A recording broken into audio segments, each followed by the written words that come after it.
Olá, povo de Deus, a paz de Cristo, amor de Maria a todos. Aqui é o Felipe, sejam bem-vindos a mais um vídeo aqui no canal MSC Católica, também no canal Fé Católica, onde esse vídeo também será postado. E hoje estou aqui mais uma vez para defender a fé católica, mais uma vez no que diz respeito à primazia romana, né?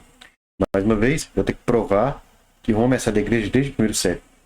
Os protestantes não aceitam isso, né? Eles alegam que Roma só teria se tornado essa da igreja lá pelo século IV ou século V, quando a igreja católica teria surgido.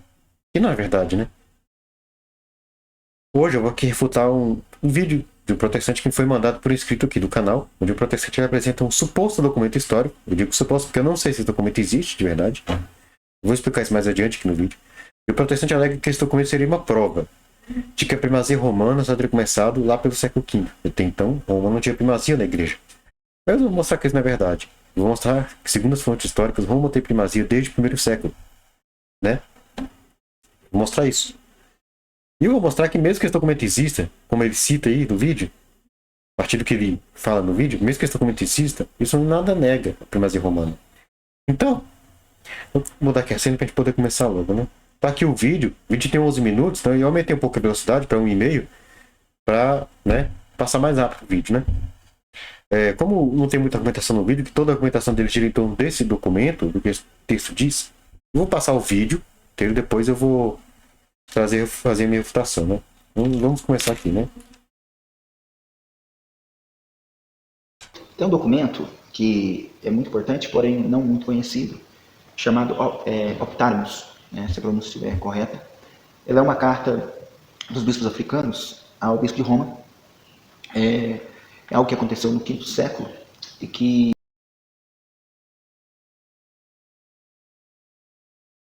Então ele cita um suposto documento do século V.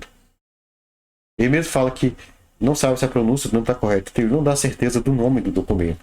Quer dizer, não dá o nome sem dar certeza se é daquele jeito o nome. A gente vai ver aqui no vídeo que ele não vai ler nada do documento, não vai trazer o que o documento realmente, o que realmente está escrito no documento, se é que esse documento existe. Ele não dá nenhuma fonte de onde a gente pode ter acesso a esse documento, nem no vídeo, nem está na descrição do vídeo, nem nada. Isso me faz já ficar com o pé atrás, ter dúvida se esse documento realmente existe, né? Até porque eu pesquisei sobre esse documento no Google, procurei por esse nome do jeito que ele falou, procurei uma carta de bispos africanos ao bispo de Roma no século V, não achei nada. Não achei. Então eu tenho minhas dúvidas se esse documento existe. Não estou aqui afirmando que ele mentiu, que ele inventou isso da cabeça dele. Só estou dizendo que eu não achei esse documento. E tenho minhas dúvidas se ele existe mesmo, se esse documento existe. Se não existe, então de duas uma. Ou esse cara é um mentiroso, inventou isso da cabeça dele, ou outra hipótese. Ele está simplesmente repetindo uma mentira que ele ouviu outro protestante contra ele e acreditou. Ou seja, ele seria um ignorante no caso. Eu não tenho como julgar, né, essa questão. Eu não tenho como saber o que se passa na cabeça dele. Então eu vou aqui só mostrar que ele não refutou nada nessa primazia romana. Vamos continuar o vídeo. fez com que os bispos africanos se revoltassem contra o bispo de Roma, contra os bispos de Roma, né, por causa de uma intervenção.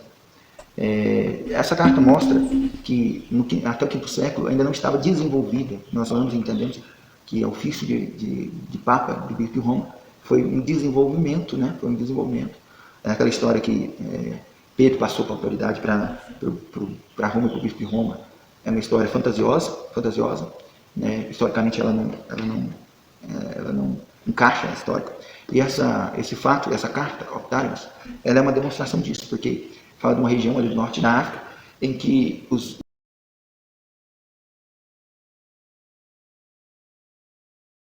Ele diz que a primazia romana não estava desenvolvida na igreja até o século V, ensinando que não tinha primazia romana. Eu vou mostrar aqui mais adiante que as fontes patrísticas mostrando que Roma tem a primazia, essa é da igreja, desde o primeiro século. E ele fala que essa história de que Pedro foi bispo de Roma e que os bispos de Roma são sucessores dele, ele fala que isso é uma história fantasiosa.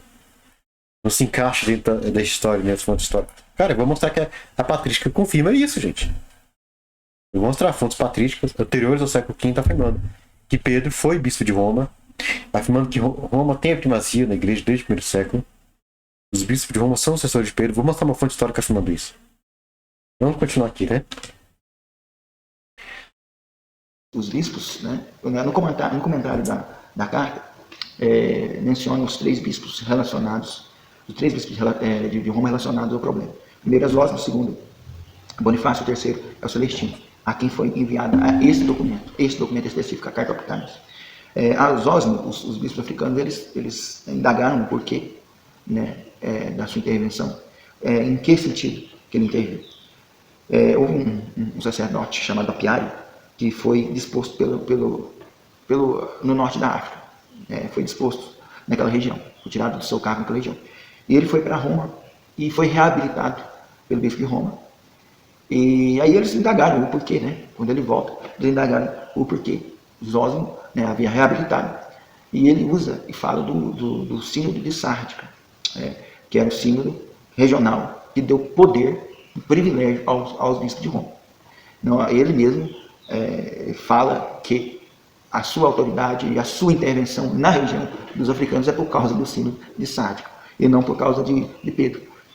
Está no comentário do documento, isso, né?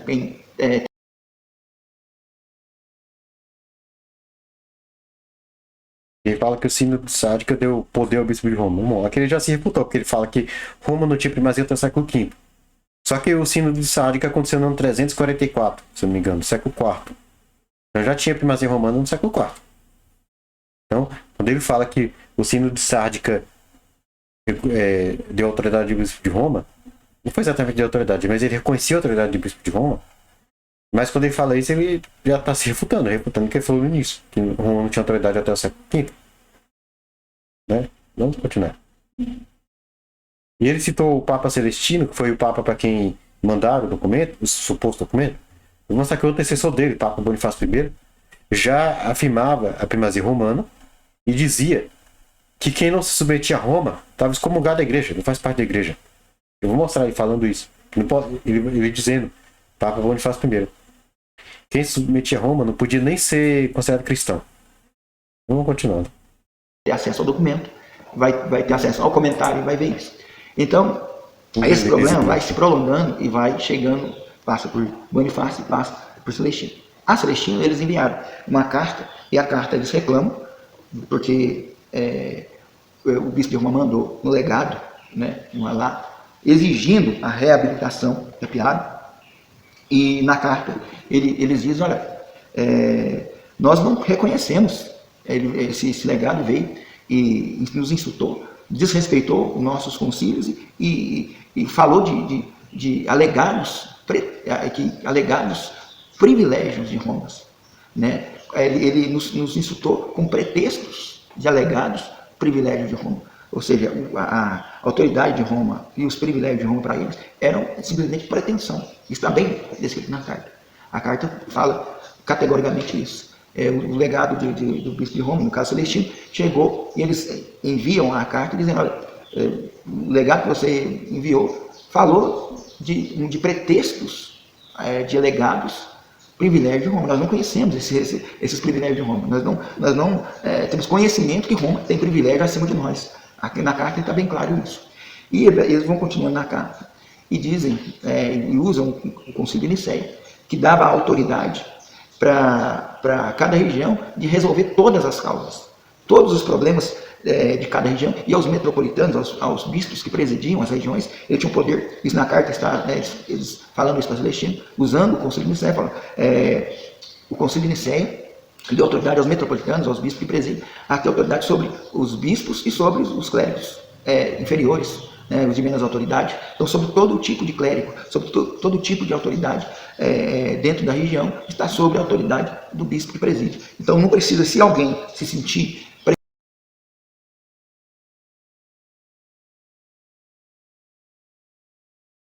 Então, segundo ele, nessa carta, o pessoal lá da África dizia que não conhecia o privilégio de Roma. Já que não conheciam, eles não queriam aceitar, né, a primazia. Na verdade, isso seria o que está acontecendo se essa carta existiu, que esses bispos teriam feito, seria um cisma em relação a Roma. Não queriam aceitar a primazia romana, que vou mostrar que já era bem clara desde o primeiro século.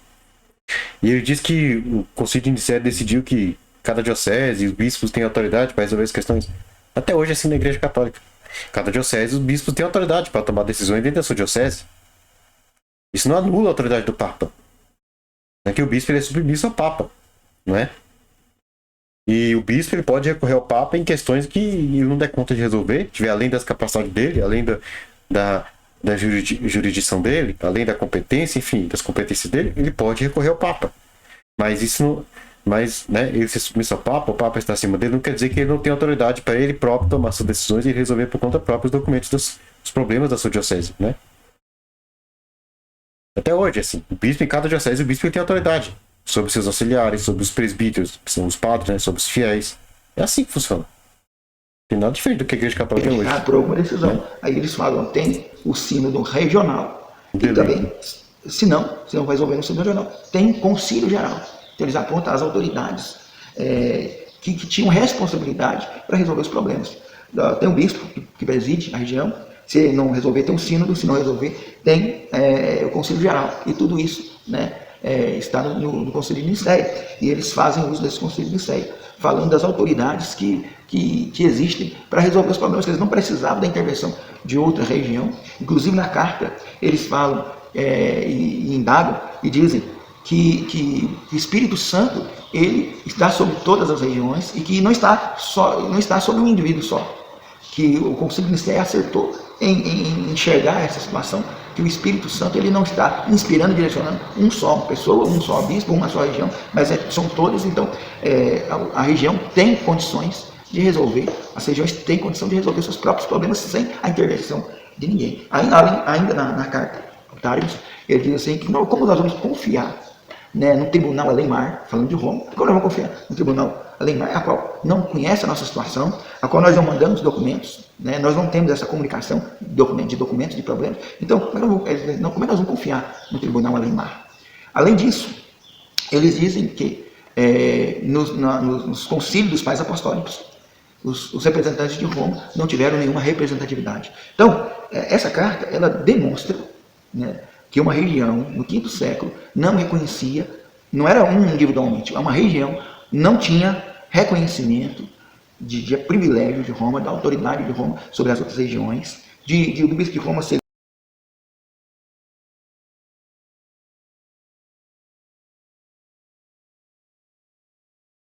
Ele fala que os concílios dos pais apostólicos não teve representação de Roma. Cara, o primeiro concílio da igreja, que foi o concílio de Jerusalém, Pedro estava lá. Inclusive foi ele que tomou a decisão. Tanto que depois do discurso dele, ninguém mais discutiu a questão da circuncisão. Até Tiago acatou o que Pedro decidiu. Tiago era judaizante, né? Não está em Gálatas, capítulo 2, versículo 12. Eu já tenho um vídeo aqui no meu canal sobre essa questão do concílio de Jerusalém. Vou até deixar o link na descrição para quem não assistiu. Eu explico detalhadamente. Mas Pedro estava lá. Os bispos de Roma são quem? Sucessores de Pedro. Vou mostrar aqui, inclusive, segundo as fontes patrísticas, Pedro foi o primeiro bispo de Roma. Né? Então. E ele fala que a carta prova que tinha uma região na África que não reconhecia a primazia romana. Bom, isso não prova que. Podia até ter, mas isso não prova que não havia primazia romana. Só prova que uma região da África era cismática. Assim como as igrejas ortodoxas. Os ortodoxos são igrejas, né? Ou seja, são comunidades em vários países. Comunidades que não reconhecem o Papa, não reconhecem a primazia de Roma. Não são submissos a Roma. Isso não quer dizer que não há uma primazia de Roma dentro da igreja verdadeira. Quer dizer que eles não fazem parte da igreja verdadeira. Né? Vamos continuar. Eles não tinham essa ideia, eles não tinham esse entendimento, eles não reconheciam o bispo de Roma como alguém especial, como alguém com privilégios, Roma como especial, Roma com privilégios. Eles vão à história, aos pais apostólicos, e dizem, olha, os representantes de Roma, no sino dos pais apostólicos, nos regionais, não tiveram nenhuma representatividade, não tiveram nenhuma autoridade. Então, mostrando esse documento histórico, que Roma, ainda no V século, ainda não estava desenvolvido o sistema papal, de forma que Roma representasse e tivesse autoridade sobre toda a região, ou sobre toda a Igreja Católica.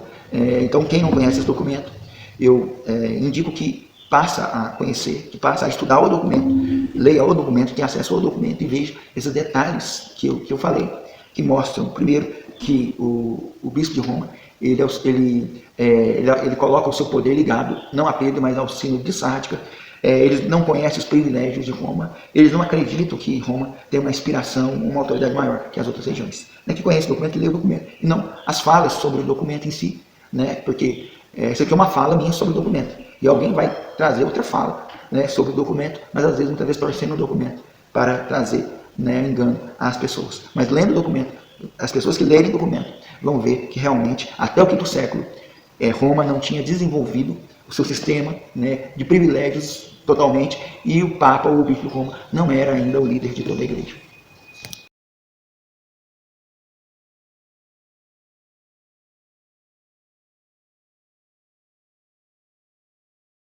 Então, esse aqui é o vídeo, né?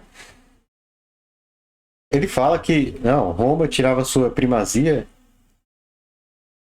não era de Pedro, da autoridade, o bispo de Roma, mas do concílio de ensino de Sárdica. Cara, é mentira. O sino de Sárdica, de fato, eu vou mostrar que ele reconhecia a primazia romana. Mas a primazia romana é muito anterior ao sino de Sárdica. Então vamos continuar. Vamos ver aqui, né? Então, primeiro, vamos ver que quem não é submisso a Roma não faz parte da igreja. Eu falei do Papa Bonifácio I aqui, ó. Ele escreveu cartas aos bispos da Tessália. Tessália é uma região da Grécia que não é Tessalônica, é outro lugar. Na carta Retro Maioribus, ao bispo Rufo da Tessália, do dia 11 de março de 422. Todas as cartas que eu vou mostrar aqui, ele escreveu nesse dia, 11 de março de 422. Ele escreveu o seguinte nessa carta: dirigimos direto ao sínodo de Corinto um escrito com o intuito de fazer compreender a todos os irmãos que não se pode deliberar de novo sobre o julgamento nosso. De fato, nunca é lícito deliberar outra vez a respeito do que uma vez foi estabelecido pela Sé Apostólica. Sé Apostólica é Roma. Né? Então ele está dizendo, não é lícito, né, querer recorrer ao que a gente já decidiu. O que a gente decidiu, que Roma decidiu, acabou. Está decidido. Depois a carta Institutio aos bispos da Tessália, novamente, dia 11 de março de 422. Olha o que ele escreveu. A instituição da nascente igreja universal tomou início no mundo honorífico do bem-aventurado Pedro, no qual está seu governo e ápice.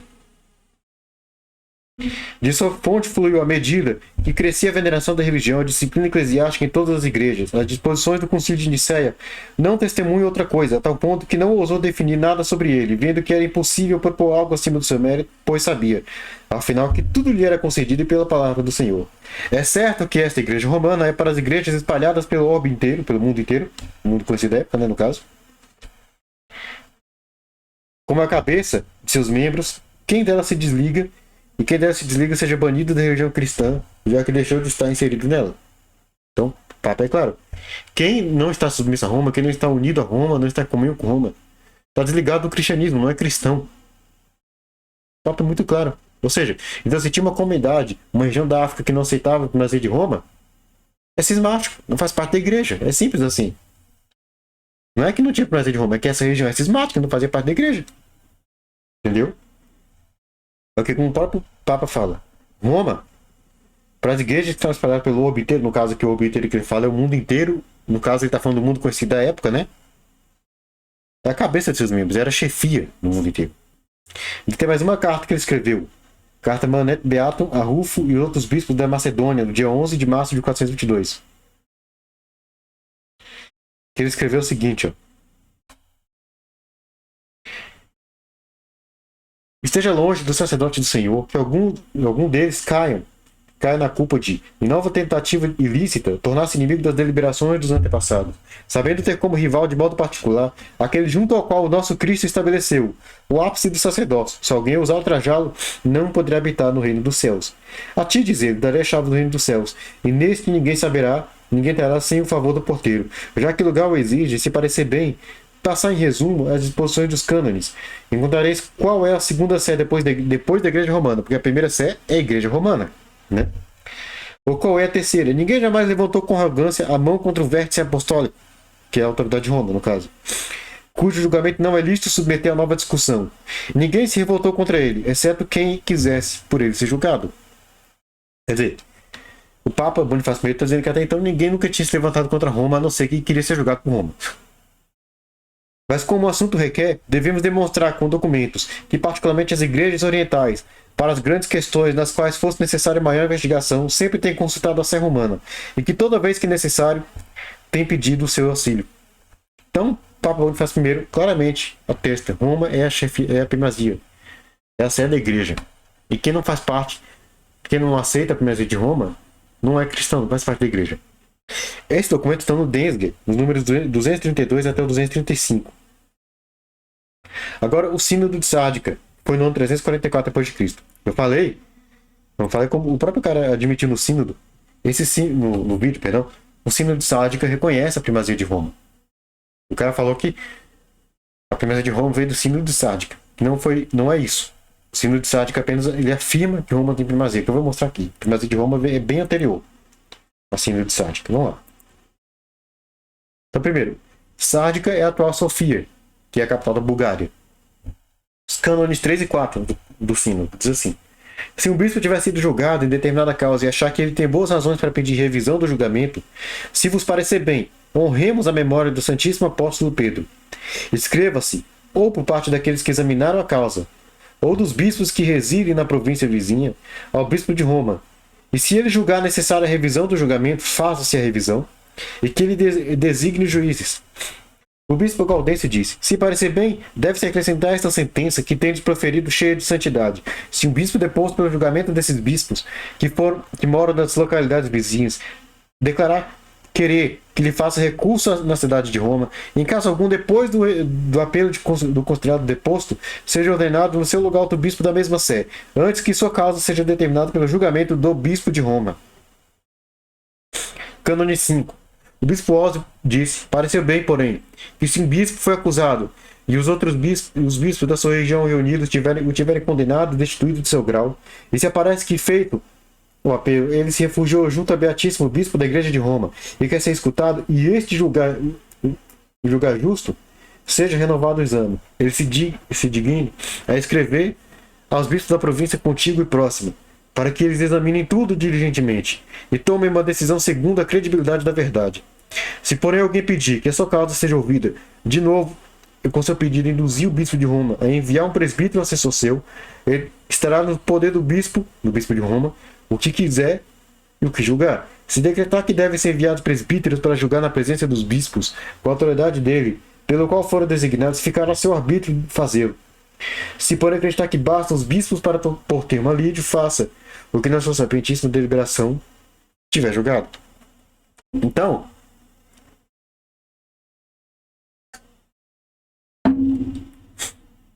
o Sínodo de Sárdica mostrou que ele reconhecia a primazia romana. Roma como a sede da igreja. Né? Em nenhum momento se fala que, nos documentos, que foi a partir daqui que o bispo passou a ter, o bispo de Roma passou a ter essa primazia. Pelo contrário, o texto apenas afirma que Roma tinha primazia. Né? Que as pessoas recorriam a Roma como autoridade máxima. Deviam recorrer a Roma como autoridade máxima, mas não está criando aqui essa autoridade. Porque eu vou mostrar que essa autoridade de Roma é muito mais antiga. Não tem lugar nenhum do Sínodo de Sárdica dizendo que a partir desse momento está sendo instituída a autoridade do bispo de Roma. Não existe isso.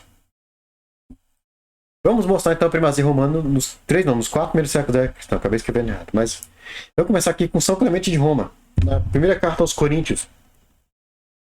Carta de Clemente aos Coríntios. Esse texto do Sínodo de Sárdica está no Densger também, nos números 133 a 135. Então vamos lá. São Clemente, ele advertindo a ameação dos coríntios. Né? Ele falou no vídeo que nos primeiros séculos não tinha o pessoal de outras comunidades recorrendo a Roma intervindo. Não, vou mostrar aqui Roma intervindo em Corinto, na Grécia. Primeira carta de Clemente aos Coríntios. Saudação. Capítulo 7, do 1 a 3, 57, 1 e 2, 59 e 1. Diz assim: a igreja de Deus que vive como estrangeiro em Roma, para a igreja de Deus que vive como estrangeiro em Corinto. Caríssimos, escrevemos todas essas coisas, não só para vos advertir, mas também para lembrá-las a nós mesmos. De fato, estamos na mesma arena e o mesmo combate nos espera. Deixemos, portanto, as preocupações vazias e inúteis e sigamos a norma gloriosa e veneranda da nossa salvação.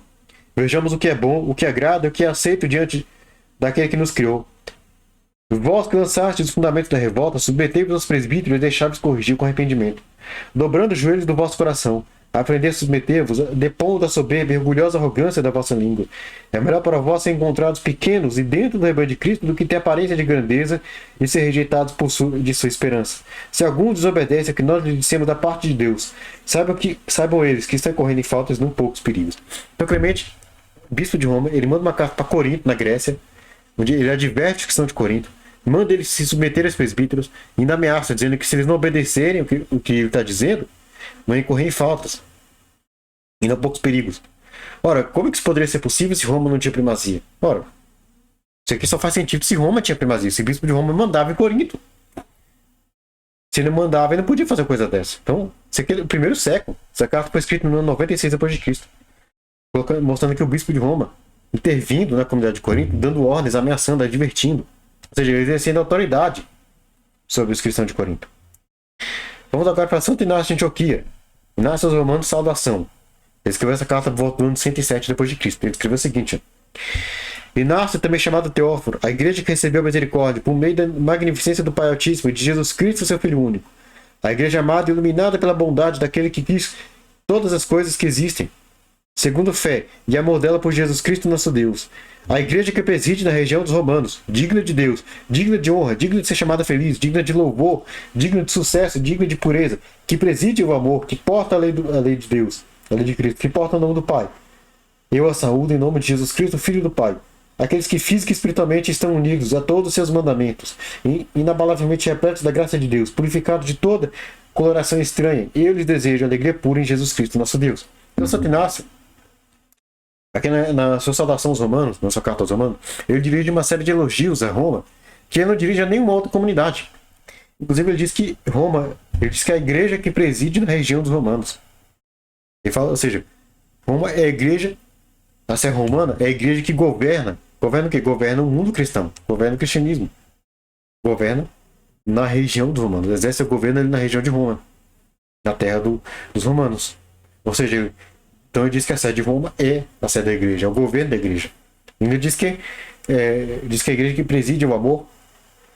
Ele diz que é a igreja que porta o nome do Pai, porta a lei de Cristo e porta o nome do Pai. Ora, todas as outras comunidades portam a lei de Cristo e o nome do Pai. Mas ele só fala isso para Roma, por quê? Porque todas as outras comunidades são submissas a Roma. Então, se Roma porta a lei de Cristo e o nome do Pai, então todas as outras comunidades que são submissas a Roma, automaticamente também portam a lei de Cristo e o nome do Pai.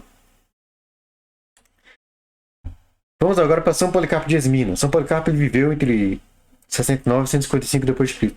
Foi discípulo de São João, assim como Santo Inácio de Antioquia. Aqui vamos mostrar um caso de uma pessoa, de um bispo de uma comunidade da Ásia, e recorreu ao bispo de Roma para resolver uma controvérsia que estava surgindo. Ele recorreu ao Papa Aniceto, foi Papa ali entre os anos 154 e 166 d.C. São Policarpo era bispo de Esmirna, na Ásia Menor, que é a atual Turquia. E na História Eclesiástica, no livro 4, capítulo 14, verso 1, Eusébio de Cesareia, no século IV, ele cita Santo Irineu de Lyon, na obra Contra as Heresias, no livro 3, capítulo 3, versículo 4. Sobre São Policarpo de Esmirna, ele diz o seguinte: ó, nessa época, Aniceto governava a igreja de Roma. Policarpo, ainda em vida, veio a Roma a fim de tratar com Aniceto de certa questão relativa ao dia da Páscoa, segundo Irineu. O mesmo escritor nos transmite ainda outro narrativo sobre Policarpo, que importa acrescentar o já relatado sobre ele. É o seguinte: tendo ido a Roma, sob Aniceto, reconduziu muito dos supramencionados hereges à igreja de Deus, anunciando ter recebido dos apóstolos uma só e única verdade, aquela transmitida pela igreja.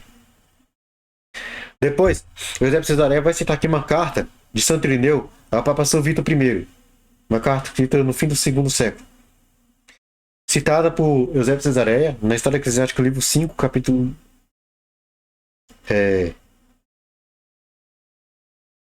5, capítulo 24, verso 16 e 17. Eu esqueci do número do capítulo, mas é capítulo 24. 5, livro 5, capítulo 24, verso 16 e 17. Eu esqueci do número do capítulo. Capítulo 24. E diz o seguinte: e o bem-aventurado Policarpo, tendo feito uma viagem a Roma sob Aniceto, os dois tiveram entre si pequenas divergências, mas logo fizeram as pazes. Separaram-se em paz entre si, e em toda a igreja mantinha-se a paz, quer se observasse ou não o 14º dia. Então, São Policarpo foi a Roma. Por quê? Porque na época dele começou a surgir divergências. As igrejas da Ásia queriam celebrar a Páscoa no dia 14 de Nissan, né? Como os judeus fazem, no dia que os judeus celebram a Páscoa judaica. Porém, outras comunidades fora da Ásia, da Europa, por exemplo, queriam celebrar a Páscoa no domingo seguinte, Então houve essa divergência. Então, São Policarpo, ele teve o trabalho de ir até Roma. Ele foi até Roma para buscar o Papa, para que o Papa tomasse uma decisão. E lá ele discutiu a questão com o Papa e eles entraram em acordo, né? E manter do jeito que está. Decidir que, né, é possível conciliar as duas tradições. Não tem problema nenhum. Cada comunidade seguir sua própria tradição, desde que se celebre a Páscoa. Não tem problema nenhum eles seguirem tradições diferentes a respeito da data da Páscoa, né?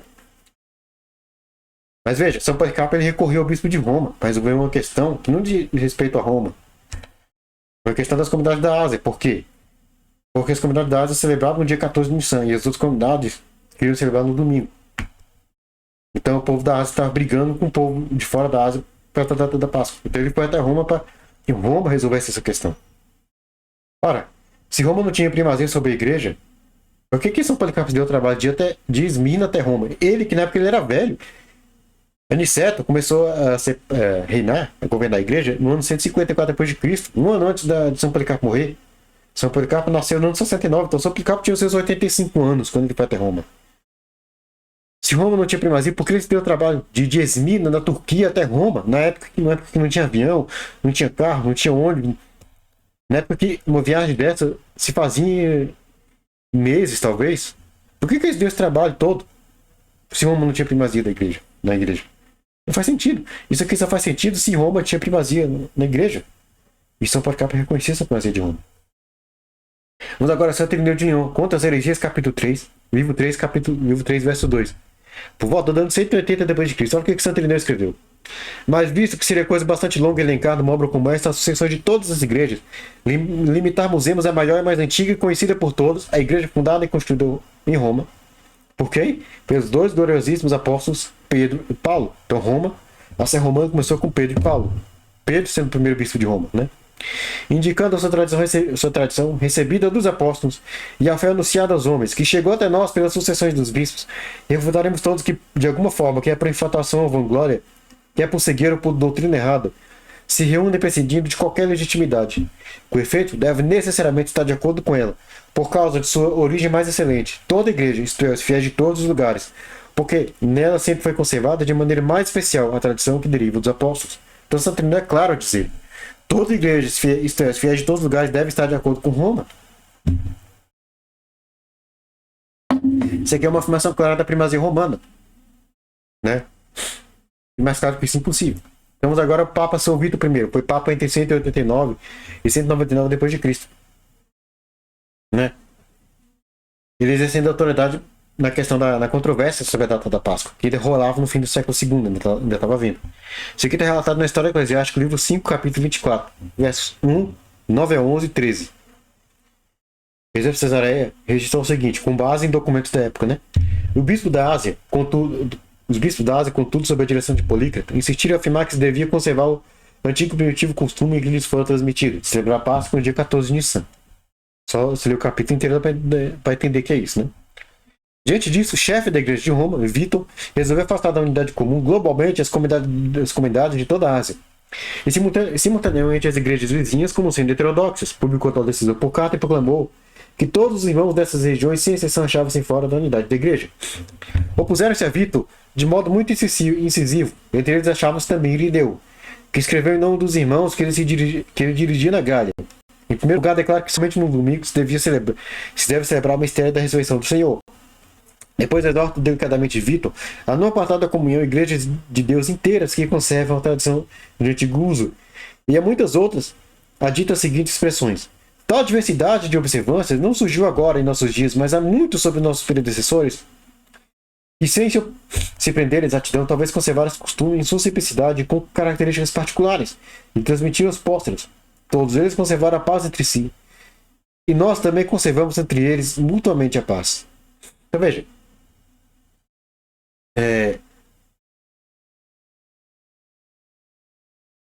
no fim do século II estava havendo a controvérsia entre comunidades sobre a questão da data da Páscoa, e o Papa Vítor, o que ele fez? Ele excomungou da igreja as comunidades que não queriam aceitar a decisão dele de celebrar a Páscoa no domingo.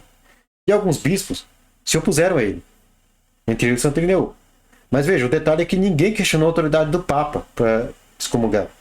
O que foi questionado é a prudência dessa decisão.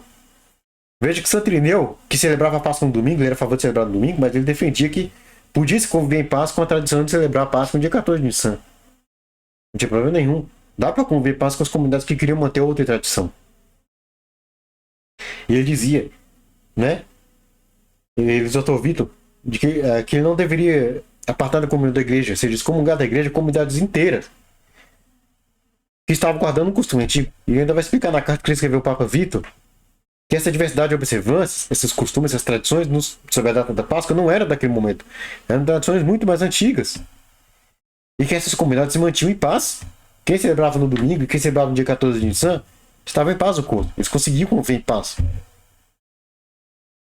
Né? Não tinha motivo para briga, era possível conviver em paz. Ou seja, o motivo dessa posição não foi a autoridade que Vitor tinha para excomungar, mas a imprudência do homem. O que foi questionado é se foi uma decisão prudente. Se era prudente excomungar comunidades inteiras que guardavam o costume antigo. Né? Só porque esse costume se divergia da tradição daquilo que Roma guardava, sobre a questão da data da Páscoa. E veja que não é uma questão doutrinária, né? Só para ficar claro. Não é divergência doutrinária, é uma divergência em questão de costume. Usos e costumes. E isso aqui não prova que havia divergência, divisões na igreja como no protestantismo hoje, né? O protestantismo tem divisões doutrinárias. Não, aqui é uma divergência em questão de usos e costumes. Mas, como eu falei, ninguém questionou a autoridade do Papa para excomungar as igrejas da Ásia. O que foi questionado se foi uma decisão prudente. Isso mostra que o Papa tinha primazia, o bispo de Roma tinha primazia sobre toda a igreja, porque ele excomungou a igreja da Ásia. E ninguém questionou se ele tinha autoridade para fazer isso. Só foi questionado se ele tinha primazia, se foi uma decisão prudente. Então aqui é o bispo de Roma intervindo em problemas fora de Roma. Mas vamos agora para Tertuliano e São Cipriano de Cartago. Agora são bispos da África reconhecendo a primazia romana. Né? Tertuliano viveu entre 160 e 220 depois de Cristo. E São Cipriano viveu entre 200 e 258 depois de Cristo. Acabei escrevendo errado aqui o título, mas tudo bem, né? Só a questão da data, né? Tertuliano, na prescrição contra os hereges, no capítulo 36, ele escreveu o seguinte: volta no ano 200 depois de Cristo. A Caia está muito perto de ti, não encontras Corinto. Como não estás longe da Macedônia, tens Filipos. E lá também tens os Tessalonicenses. Como podes cruzar para a Ásia, obtens Éfeso. Visto que, além disso, estás perto da Itália, tens Roma, de onde vem até em nossas próprias mãos a própria autoridade dos próprios apóstolos. Quão feliz é essa igreja na qual os apóstolos derramaram toda a sua doutrina junto com seu sangue, onde Pedro suporta uma paixão como a do seu Senhor, onde Paulo ganha sua coroa em uma morte como a de João Batista, onde o apóstolo João foi mergulhado pela primeira vez e lês de óleo fervente, daí enviado para seu exílio na ilha de Patmos, né? Depois São Cipriano, carta 54, capítulo 14, diz o seguinte: depois de tais coisas, além disso, eles, os hereges, ainda ousam, o falso bispo, tendo sido nomeado para eles por hereges, zarpar e levar cartas de pessoas cismáticas e profanas ao trono de Pedro, da principal igreja de onde a unidade sacerdotal toma sua fonte. Então, São Cipriano atestava: o trono de Pedro estava em Roma, ou seja, a cátedra de Roma vem do apóstolo Pedro. Os bispos de Roma são sucessores de Pedro. E não considerar que esses eram os romanos cuja fé foi elogiada na pregação do apóstolo, a quem a incredulidade não podia ter acesso. Então, Tertuliano e São Cipriano atestavam de forma clara a primazia do bispo de Roma. Isso é claro. Agora, Papa São Júlio I. Foi Papa entre 337 e 352 d.C. Na carta onde ele corrige cristãos de Antioquia. Na carta aos Antioquinos, tem esse nome em grego, não sei como é que lê esse em grego. Do ano 341, ele escreveu o seguinte: ó: se de todo, como dizeis, houve uma certa falta em relação a eles, o juízo deveria acontecer segundo o cânon eclesiástico e não desse modo. Devia haver-se escrito a todos nós, que estamos em Roma, para que fosse assim estabelecido por nós, por todos, o que é justo. Os afetados, na verdade, eram bispos, e as igrejas afetadas não eram quaisquer, mas aqueles que os apóstolos dirigiam pessoalmente. Por que motivo, principalmente no tocante à igreja de Alexandria, não foi escrita a nós? Por acaso ignorais que o costume era este, que se escreve primeiro a nós, a ser romana, e daí vem a ser estabelecido o que é justo? Se, portanto, se suspeitava alguma coisa do gênero a respeito do bispo de lá, devia haver-se escrito a igreja daqui. Então, o Papa ele mandou uma carta aos bispos de Antioquia corrigindo, dizendo que não, se estava tendo alguma divergência, eles deviam escrever para Roma, para que a Sé Romana resolvesse o problema. Roma intervisse, buscar a intervenção de Roma. Ano 341, muito antes do século V do Papa Celestino, desse suposto documento que o cara falou no vídeo. Vou citar agora o Pitato de Milevo, que foi um historiador do século IV e um bispo da Meia Igreja. Na sua obra Contos do Donatista, no livro 2, capítulo 2, ele escreveu o seguinte: ó, tu não podes negar, quem sabes, que a Pedro I, na cidade de Roma, foi concedida a cátedra episcopal. Pedro foi o primeiro a ocupar a cátedra episcopal de Roma, na qual se sentou Pedro, a cabeça de todos os apóstolos.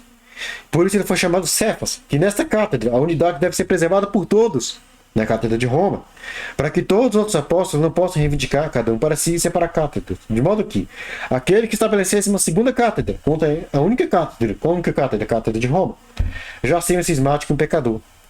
Então ele afirma: Pedro foi o primeiro a ocupar a cátedra de Roma, e que essa é a única cátedra onde a unidade da igreja é preservada, é a cátedra que preserva a unidade da igreja. E ele declara: e todo aquele que estabelecesse uma segunda cátedra contra a única cátedra, ou seja, aquele que não quisesse submeter a cátedra de Roma, né, era um cismático, um pecador, quem não se submete à cátedra de Roma. Agora, Santo Agostinho, né, carta 43, no capítulo 3, ano 397 depois de Cristo. Santo Agostinho escreveu o seguinte, para quem fala que Santo Agostinho é protestante, olha o que ele escreveu. Cartago também estava perto dos países além do mar, e distinguiu-se por renome ilustre, de modo que tinha um bispo de influência mais do que comum, que podia se dar ao luxo de considerar até mesmo vários inimigos que conspiravam contra ele, porque se viu unido por cátedra de comunhão tanto com a igreja romana, na qual sempre floresceu a supremacia de uma cátedra apostólica, como com todas as outras terras de onde a própria África recebeu o evangelho. Então, Santo Agostinho, que era bispo da África, né? E o cara falou de bispo da África que não reconhecia a primeira de Roma no século V. Então temos aqui no fim do século IV um bispo da África. Santo Agostinho era bispo de Hipona, que é atualmente a cidade de Annaba, na Argélia. Ele afirma que em Roma sempre floresceu a supremacia de uma cátedra apostólica, ou seja, a supremacia da está em Roma. Roma tem a supremacia. A cátedra de Roma, a cátedra de Roma era suprema sobre todas as outras. Né? Então aqui as referências, né? Então a gente vê que desde o início, nos 4 primeiros séculos da igreja, era bem claro a primazia da Sé Romana. Isso, nos 3 primeiros séculos da igreja, a primazia de Roma estava bem clara no cristianismo. Então esse documento, se é que esse documento existe, o documento que o cara citou, e nada refuta a primazia romana.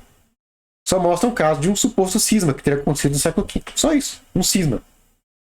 Mas não prova que não havia primazia romana. Pelo contrário, mostra aqui, as fontes patrísticas provam que a primazia da Sé Romana é clara desde o primeiro século.